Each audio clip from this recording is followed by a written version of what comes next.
And that's a good point, because as you brought up the old Patriots teams, it reminded me of flipping to the other side and just thinking about the Rams, of how hard it is when you become that team. Like, you're the team that everyone is like, hey, this team's so good, this team, and now you got to go on the road. And the seedings, and we talked about it Sunday in our screening room, the seedings matter. I think not all the time, but in this case in the NFC, if you can avoid playing the other teams and you can go and have to play against either Tampa or the Panthers, I think you sign up for that. And that's what getting to the 5th seed allows you to possibly go and play the NFC South division champion. And I think that's a thing, but it's a lot harder when you're like kind of playing for something, but you also believe you're good enough that it doesn't matter who you play.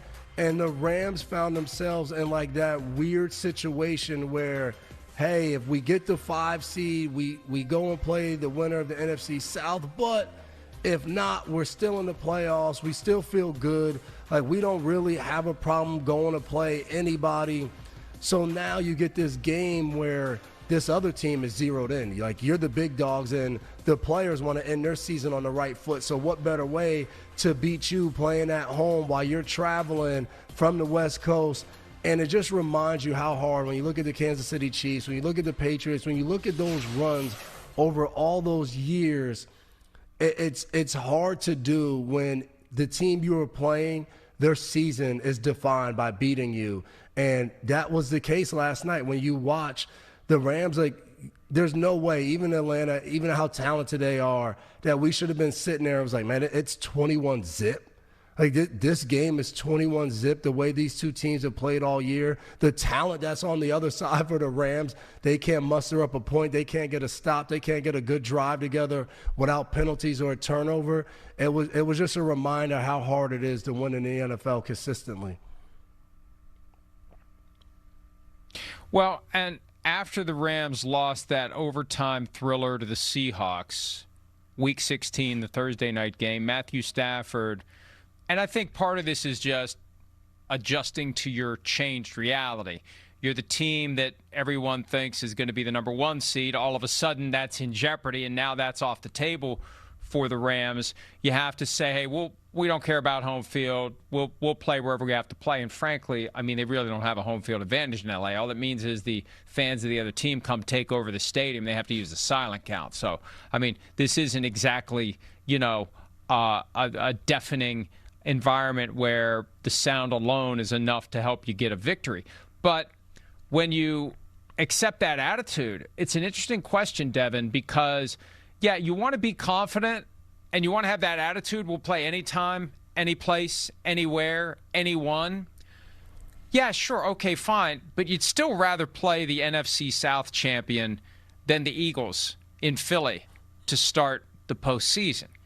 You want to have the highest seed possible, even if it comes down to something as nutty as upsets in the divisional round. Let's say the 5, 6, 7 teams all win in the wild card weekend, and then 5, 6, 7 all win the next weekend. You know what happens? The 5 seed's the number 1 seed at that point. The 5 seed's hosting the NFC Championship. So you always want to be higher if you can. And I think it's dangerous to start trying to engineer, or not care. We've seen some engineering of, let me fall a little bit lower because I'll get a better matchup. But I do think the matchup has to be considered. And I think the Rams, another reason to want to be as high as you can and not just kind of coast into the postseason with this attitude of we don't care, we'll play wherever. You still want to be as high as you can because you get a lesser division champion and a better chance to win. And the margins are too tight in the NFL right now. The talent is too packed together. And then you got a Rams team that's got to restart the lawnmower now. That's the other challenge. And Sean McVay's already said the starters are playing this week. They're not firing on all cylinders right now. They need to get it back, I think. I think you need a nice feeling of positivity going into the postseason. You don't want to feel desperate that you've lost your magic and you're scrambling to get it back, possibly on a short week if you have to play on the Saturday of Wild Card Weekend.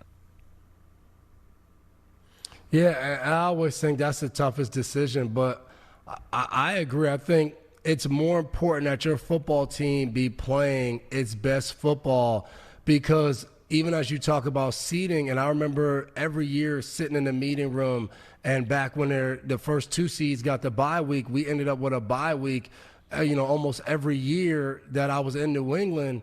But like the hardest thing sometimes was coming off that bye week, because a lot of times some of those wild card teams were teams who finished the season on a 3 or 4 game win streak. Then they went on the road or they hosted a playoff game. They beat somebody else who had been on a win streak, and now they're traveling to you and they're fired up. They're ready to go because they believe that they've played their best football now in the last 4 or 5 weeks of the season, and they just beat another playoff team, and now they're coming to play you, who, depending on how your season ends, hey, maybe you won 1 game, maybe you lost the last game of the year because you guys didn't play, and then you had the bye week.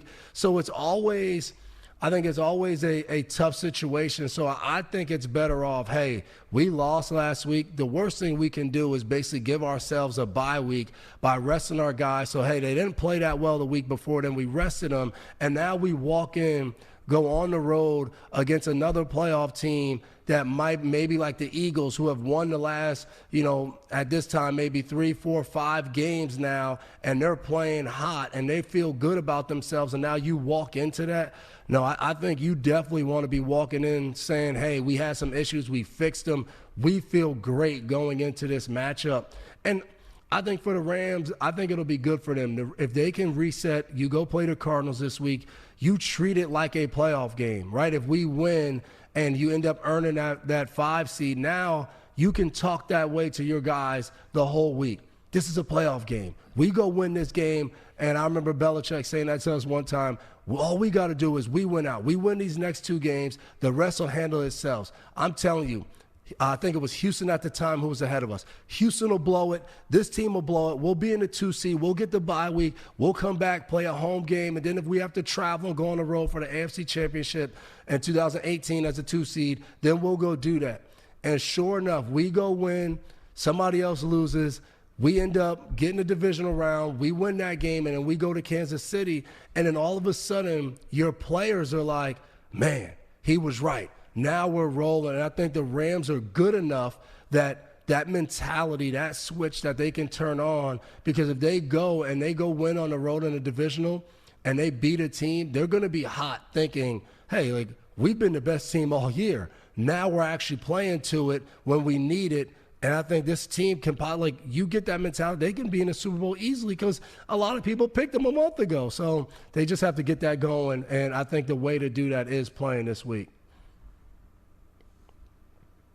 They are guaranteed to be the number 5 seed or the number 6 seed. And when the Rams were clearly the best team in the NFL, one of the things that I said was their worst nightmare is a division rival like the 49ers or the Seahawks rolling into SoFi Stadium, because that team would love nothing more than to spoil your special season. Now they may be that team. They may be the team that goes in to, CenturyLink Field?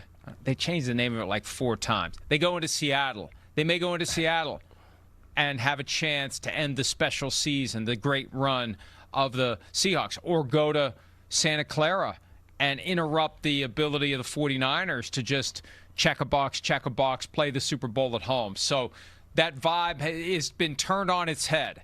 What the 49ers previously were believed to be in a position to eventually do to the Rams may be in a position to eventually do to the 49ers. But regardless, go into the postseason on a high note, get the highest seed possible, and then get yourself ready for that wild card game, and then boom, you win and everything else holds. If it's 1, 2, 3, 4 coming out of the wild card round, 4 goes to 1, or 5, 1, 2, 3, 5. If they win, 5 goes to 1. 1 would be either the 49ers or the Seahawks. All right, we still have more to talk about as it relates to this game, because despite the fact that the Falcons were up 21-0, the game was tied 24-all. The Falcons took a lead. The Rams still had time to try to get a game-tying field goal or a game-winning touchdown. There was one important play Hi, it's Mike Florio. Thanks for watching PFT on YouTube. Hit subscribe for the latest news and analysis from Pro Football Talk.